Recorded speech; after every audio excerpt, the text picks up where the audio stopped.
राधे राधे। जय श्री कृष्ण। आज की इस वीडियो में हम सुनेंगे संतोषी माता के व्रत की कथा। भगवान लक्ष्मी नारायण सब पर अपनी कृपा बनाए रखें, सबके घर में धन संपत्ति सुख ऐश्वर्य सदा बनाए रखें।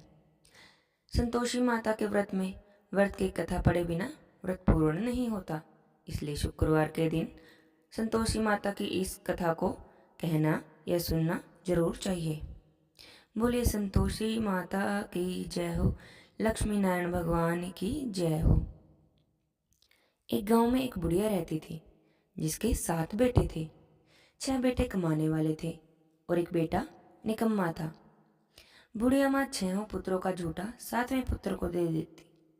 7वां पुत्र एक दिन अपनी पत्नी से बोला, देखो मेरी माँ मुझे कितना प्यार करती है। वह बोला, हाँ हाँ क्यों नहीं, सबका झूठा बचा हुआ तभी तो तुम्हें खिलाती है। वह बोला, जब तक मैं अपनी आंखों से नहीं देख लेता मैं नहीं मानता। पत्नी ने हंसकर कहा, देख लोगे तब तो मानोगे। कुछ दिन बाद एक बड़ा सा त्योहार आया। घर में 7 प्रकार के भोजन और चूरमा बना। वह पत्नी की बात को मानकर अपनी माँ का प्यार परखने के लिए सिर दर्द का बहाना बनाकर पतला कपड़ा सिर पर ओढ़कर रसोई में जाकर सो गया और कपड़े में से सब कुछ देखता रहा। 6 भाई आए, भोजन करने बैठ गए तो उनकी माँ ने उनके लिए सुंदर सुंदर आसन बिछाए, 7 प्रकार की रसोई परोसी और बार बार आग्रह कर करके उन्हें भोजन कराती रही। अब वह यह सब लेटा लेटा देखता रहा। जब 6 भाई खाना खाने के बाद उठ गए तब माँ ने उनकी थालियों में से लड्डुओं के टुकड़ों को उठाया और एक लड्डू बना दिया। जूठन साफ करके माँ ने उसे पुकारा, उठ बेटा उठ, तेरे भाइयों ने तो खाना खा लिया, अब तू भी उठकर भोजन कर ले। उसने माँ से कहा, मुझे भोजन नहीं करना, मैं तो परदेश जा रहा हूँ।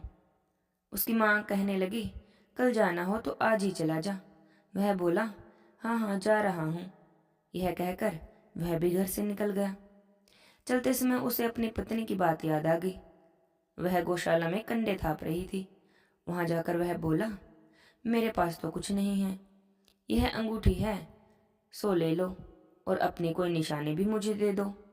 वह बोली, मेरे पास क्या है, यह गोबर भरा हाथ है।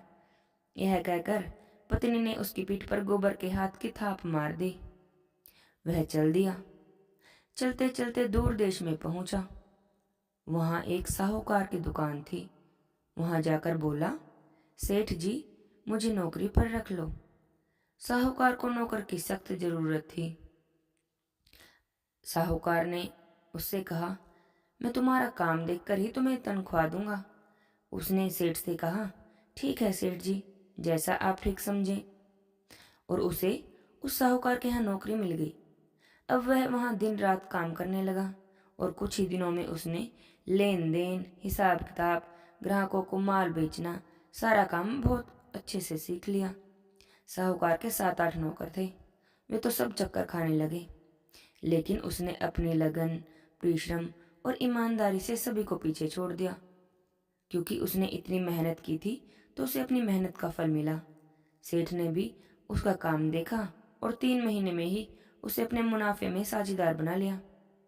अब परिश्रम करते करते 12 वर्ष में ही वह उस नगर का नामी सेठ बन गया और सेठ सारा अपना कारोबार उसी के भरोसे छोड़कर बाहर चला गया। इधर उसकी पत्नी पर भी क्या बीती। उसके सास ससुर उसे दुख देने लगे। घर का सारा काम करवाकर उसे लकड़ी लेने जंगल में भेजते और इसी बीच घर की रोटियों के आटे से जो भी भूसी निकलती उसकी भी रोटी बनाकर रख दी जाती और फूटे हुए नारियल की नरेली में उसको पानी दिया जाता। इस तरह उसके भी दिन बीतते रहे। एक दिन जब वह जंगल में लकड़ी लेने जा रही थी तब उसे रास्ते में बहुत सी स्त्रियां संतोषी माता का व्रत करते हुए दिखाई दी। वह वहां खड़ी होकर पूछने लगी, बहनों ये तुम किस देवता का व्रत करती हो और इसके करने से क्या फल मिलता है? इस व्रत को करने की क्या विधि है? अगर तुम मुझे भी इस व्रत का विधान बता दोगी तो मैं तुम्हारा बड़ा ही एहसान मानूंगी। उनमें से एक स्त्री कहने लगी, हाँ बहन, सुनो, ये संतोषी माता का व्रत है। इसके करने से निर्धनता, दरिद्रता का नाश होता है। लक्ष्मी जी घर में आती हैं। मन की सारी चिंताएं दूर होती हैं। मन को प्रसन्नता और शांति मिलती है। निपुति को पुत्र मिलता है। किसी का प्रीतम बाहर गया हो तो वह शीघ्र लौट आता है। कुंवारी कन्या को मन पसंद पर मिलता है। चलता हुआ मुकदमा खत्म हो जाता है। गृह कलेश समाप्त हो जाता है। मन में शांति होती है। घर में धन जमा होकर धन जायदाद का लाभ होता है। और जिसके मन में जो भी कुछ मनोकामना हो वह सब संतोषी माता की कृपा से दूर हो जाती है। इसमें बिल्कुल भी संदेह नहीं है। वह पूछने लगी, यह व्रत किया कैसे जाता है? यह भी बता दोगी तो तुम्हारी बड़ी कृपा होगी। वह स्त्री कहने लगी, बिना परेशानी, श्रद्धा और प्रेम से जितना भी बन सके प्रसाद लेना। 5.25 पैसे से 5.25 आने, इससे भी ज्यादा शक्ति और भक्ति के अनुसार गुड़ और चना ले लेना। हर शुक्रवार को निराहार रहकर कथा कहना सुनना। इसके ओम बीच काम नहीं टूटे। लगातार नियम और पालन करते रहना। सुनने वाला कोई न मिले तो घी का दीपक जलाकर उसके आगे जल के पात्र को रखकर कथा कहना, परंतु नियम ना टूटे। जब तक कार्य सिद्ध ना हो नियम पालन करना और कार्य सिद्ध हो जाने पर व्रत का उद्यापन करना। 3 मास में ही माता पूरा फल देती हैं। यदि किसी के ग्रह खोटे हैं तो भी माता 1 वर्ष में तो उसे अनुकूल फल देती हैं। कार्य सिद्ध होने पर ही उद्यापन करना चाहिए। बीच में उद्यापन में 2.5 सेर आटे का खाजा तथा इसी अनुसार खीर तथा चने का साग बनाना। 8 बच्चों को भोजन कराना। जहाँ तक मिले देवर जेठ भाई बंधु कुटुंब के लड़के लेना। न मिले तो रिश्तेदारों और पड़ोसियों के लड़कों को बुलाना, उन्हें भोजन कराना। अपनी श्रद्धा और शक्ति के अनुसार दक्षिणा देना। माता का नियम पूरा करना। ध्यान रखना उस दिन घर में कोई भी खटाई ना खाए। यह सुनकर वह वहां से चल दी। रास्ते में लकड़ी के बोझे को बेच दिया और उन पैसों में से गुड़ और चना ले माता के व्रत की तैयारी करके आगे बढ़ने लगी। रास्ते में संतोषी माता के मंदिर में जाकर हाथ जोड़कर उनके चरणों में लेट गई। विनती करने लगी, हे माँ, मैं दीन हूँ, मैं तो निपट मूर्ख हूँ, व्रत के नियम कुछ भी नहीं जानती, मैं बहुत दुखी हूँ। माता, मेरा दुख दूर करो, मैं आपकी शरण में आई हूँ। माता को दया आ गई। एक शुक्रवार बीता कि दूसरे शुक्रवार को ही उसके पति का पत्र आ गया। तीसरे शुक्रवार को उसका भेजा हुआ पैसा भी आ पहुंचा। यह देखकर तो जेठानी देवरानी मुंह सिकोड़ने लगी। इतने दिनों बाद इतना पैसा आया, इसमें क्या बड़ाई है? लड़के ताने देने लगे। काकी के पास तो अब पत्तर भी आने लगे, रुपया भी आने लगा। अब तो काकी की खातिर बढ़ेगी। अब तो काकी बुलाने से भी नहीं बोलेगी। वह बेचारी सरलता से बोली, भाभी, पत्तर ही तो आया है और रुपए तो हम सब के लिए आए हैं, यह तो अच्छा ही है, घर में ही काम आएंगे। यह कहकर वह आंखों में आंसू भरकर संतोषी माता के मंदिर में जाकर माता के चरणों में गिरकर रोने लगी। माँ, मैंने तुमसे पैसा नहीं मांगा, मुझे पैसे से क्या काम? मुझे तो अपने सुहाग से काम है। मैं तो अपने स्वामी के दर्शन और सेवा मांगती हूँ। तब माता ने प्रसन्न होकर कहा, जा बेटी, तेरा स्वामी जल्दी ही आएगा। यह सुनकर खुशी से बावली हो वह घर आकर काम करने लगी। संतोषी माता विचार करने लगी, इस भोली पुत्री से मैंने कह तो दिया कि तेरा पति शीघ्र आ जाएगा, पर आएगा कहाँ से? वह तो इसे स्वप्न में भी याद नहीं करता। उसे इसकी याद दिलाने के लिए तो मुझे ही जाना पड़ेगा। संतोषी माता ने उस बुढ़िया के बेटे को स्वप्न में समझाया, पुत्र, तेरी घरवाली बहुत कष्ट उठा रही है। वह बोला, हाँ माता, यह तो मुझे भी मालूम है, पर मैं क्या करूं? वहां कैसे जाऊं? परदेश की बात है, लेन देन का सारा हिसाब किताब है, कोई जाने का रास्ता ही नहीं नजर आता। आप कोई राह दिखाएं कि मैं वहां कैसे जाऊं?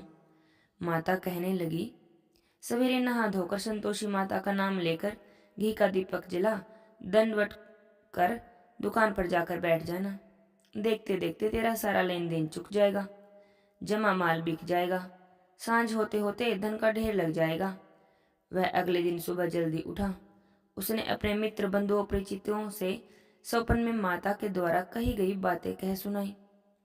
वे सभी उसकी बातें सुनकर उसकी खिल्ली उड़ाने लगे और कहने लगे, कभी सपने भी सच होते हैं क्या?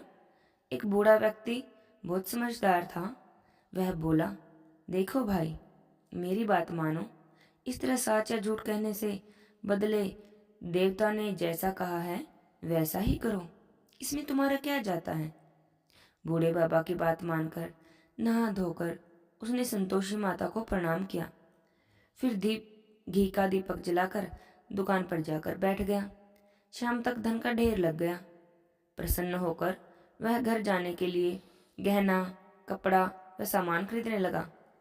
सब काम से निपटकर अपने घर जाने को रवाना हुआ। उधर उसकी पत्नी जंगल में लकड़ी लेने गई। लौटते वक्त थक जाने के कारण संतोषी माता के मंदिर में विश्राम करने बैठ गई। यह तो उसका रोज का ही रुकने का स्थान था।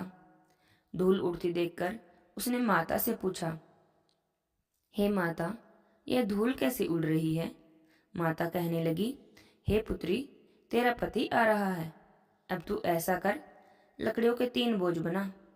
एक नदी के किनारे रख, दूसरा मेरे मंदिर पर और तीसरा अपने सर पर रखकर अपने पति को लकड़ी रख। तेरे पति को लकड़ी का गड्ढा देखकर मोह पैदा हो जाएगा। वह यहाँ रुकेगा, नाश्ता पानी बना खाकर माँ से मिलने जाएगा। तू लकड़ी का बोझ उठाकर जाना। बीच चौक में लकड़ियों का गट्ठा डालकर 3 आवाजें जोर से लगाना। लो सासू जी, लकड़ियों का गट्ठा लो, भूसे की रोटी दो, नारियल के खोपरे में पानी दो। आज कौन मेहमान आया है? संतोषी माता की बातें सुनकर वह कहने लगी, ठीक है माँ। और ऐसा कहकर प्रसन्न मन से उसने लकड़ियों के 3 बोझ बना लिए। एक नदी के तट पर, दूसरा माता के मंदिर में रख दिया। इतने में ही मुसाफिर वहां आ पहुंचा। सूखी लकड़ी देखकर उसे इच्छा हुई कि चलो अब यहीं विश्राम कर लिया जाए और भोजन बना खाकर फिर गांव चले। यह सोचकर वह भोजन कर विश्राम कर अपने गांव में गया। उसी समय बहू सिर पर लकड़ी का गट्ठर लिए आ गई। उसने गट्ठर को आंगन में डाला, जोर से 3 आवाजें दी, लो सासू जी, लकड़ी का गट्ठर लो, भूसे की रोटी दो, नारियल के खोपर में पानी दो। आज कौन मेहमान आया है? यह सुनकर सासू ने अपने दिए हुए कष्टों को भुलाने के लिए कहा, बहू, तू ऐसा क्यों कहती है? तेरा पति ही तो आया है। बैठ, मीठा भात खाकर कपड़े गहने पहन। पत्नी की आवाज सुनकर उसका जब पति बाहर निकला और उसके हाथ में पहनी अंगूठी देखकर बेचैन हो गया।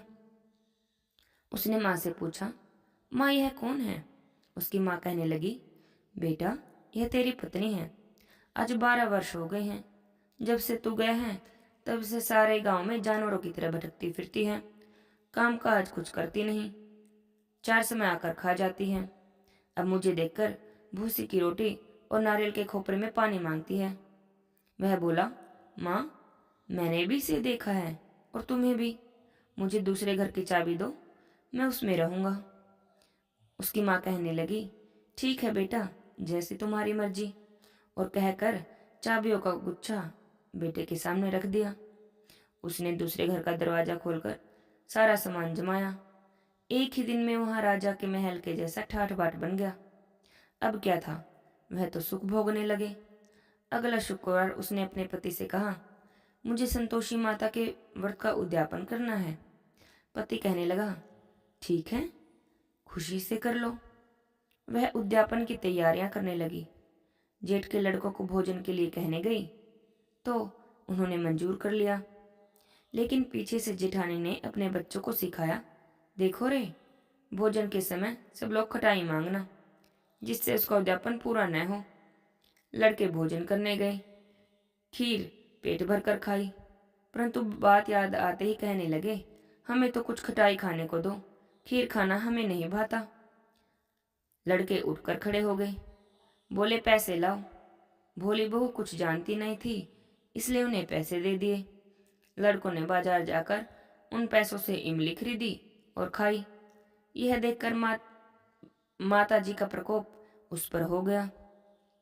राजा के दूत उसके पति को पकड़ कर ले गए। जब अब सब मालूम हो जाएगा, जब जेल की रोटी खाएगा। यह सब वचन उसकी जेठानी उसे सुनाने लगी। बहू से तो यह वचन सहन नहीं हुए। वह संतोषी माता के मंदिर में गई और कहने लगी, माता, तुमने यह क्या कर दिया? हंसाकर क्यों रुलाने लगी? माता कहने लगी, पुत्री, तूने मेरा व्रत भंग किया है, इतनी जल्दी सब बातें भुला दी। वह बोली, माता, भूली तो नहीं हूं, नहीं कुछ अपराध किया है, मुझे तो लड़कों ने भूल डाल दिया, मुझे क्षमा करो माँ। माँ बोली, ऐसी भूल भी कहीं होती है? वह बोली, माता, अब ऐसी भूल नहीं होगी। अब बताओ, मेरा पति कैसे आएगा? माता कहने लगी, पुत्री, जा, तेरा पति तुझे रास्ते में ही आता मिलेगा। जब वह मंदिर से निकलकर बाहर आई तो रास्ते में उसे उसका पति आता हुआ मिला। उसने पूछा, कहाँ गए थे? तो वह बोला, इतना धन जो कमाया है उसका कर राजा ने मांगा था, वही भरने गया था। वह प्रसन्न होकर बोली, भला हुआ, अब घर चलो। फिर अगला शुक्रवार आया। वह बोली, मुझे माता का उद्यापन करना है। पति ने कहा, ठीक है, बड़ी खुशी से करो। वह फिर से जेठ के लड़कों को भोजन के लिए कहने गई। जेठानी ने लड़कों को सिखा दिया कि तुम पहले ही खटाई मांगना। अब लड़के भोजन करने बैठे, लेकिन भोजन करने से पहले ही कहने लगे, हमें खीर पूरी नहीं भाती, जी बिगड़ता है, कुछ खटाई खाने को दो। वह बोली, खटाई खाने को तो नहीं मिलेगी, खाना हो तो खाओ। उनके उठकर चले जाने पर उसने ब्राह्मण के लड़कों को बुलाकर भोजन करवाया, दक्षिणा दी। उन ब्राह्मण दक्षिणा की जगह उन्हें एक एक फल दे दिया। इससे संतोषी माता प्रसन्न हो गई। माता की कृपा से 9 महीने बाद उसे चंद्रमा के समान एक सुंदर पुत्र प्राप्त हुआ। पुत्र को लेकर वह प्रतिदिन संतोषी माता के मंदिर में जाने लगी। माता ने सोचा कि यह रोज आती है, आज क्यों न मैं इसके घर चलूं, इसका आसरा ही देखूं तो सही। यह सोचकर माता ने एक भयानक रूप बनाया। गुड़ और चने से सना हुआ मुख, ऊपर से मुंड के समान होठ, उस पर मक्खियां भिनभिना रही थी। दहलीज में पैर रखते ही उसकी सास चिल्लाई, देखो रे, कोई चुड़ैल डाकनी चली आ रही है लड़कों, इसे भगाओ, नहीं तो सबको खा जाएगी। बहू रोशनदान से देख रही थी। वह तो प्रसन्न हो उठी, आज मेरी माता मेरे घर आई है। यह कहकर दूध पीते बच्चे को गोद से उतार दिया। इस पर उसकी सास और भी गुस्से में हो गई और बोली, इसको देखो कैसी उतावली हुई जा रही है, जो बच्चे को भी पटक दिया। इतने में माता के प्रताप से जहां देखो लड़के ही लड़के नजर आने लगे। वह बोली, माँ जी, मैं जिनका व्रत करती हूँ यह वही संतोषी माता है। इतना कहकर उसने झट से घर के सारे किवाड़ खोल दिए। सबने माता के चरण पकड़ लिए और विनती करने लगे, हे माता, हम तो मूर्ख हैं, अज्ञानी हैं, तुम्हारे व्रत की विधि नहीं जानते, तुम्हारा व्रत भंग कर हमने बड़ा अपराध किया है। हे माता, हमारे सब अपराध क्षमा करो। और यह कहकर बार बार माता से माफी मांगने लगे। संतोषी माता सब कुछ भुलाकर उन पर प्रसन्न हुई। इसके बाद उसकी सास से कहने लगी, हे संतोषी माता, मेरे सारे अपराध क्षमा करो, मुझसे बड़ी भारी भूल हुई है। और उसकी बहू ने भी बार बार माता से आग्रह किया तो माता प्रसन्न हो गई और उसकी बहू संतोषी माता से कहने लगी, हे माँ संतोषी, जैसा फल आपने मुझे दिया है वैसा ही फल सबको देना। यह कथा कहानी कहते सुनते, हुंकारा भरते, सबकी मनोकामनाएं पूरी करना, सबके घर में धन धान्य ऐश्वर्य सदा बनाए रखना। बोले संतोषी माता की जय हो। लक्ष्मी नारायण भगवान की जय हो। राधे श्याम।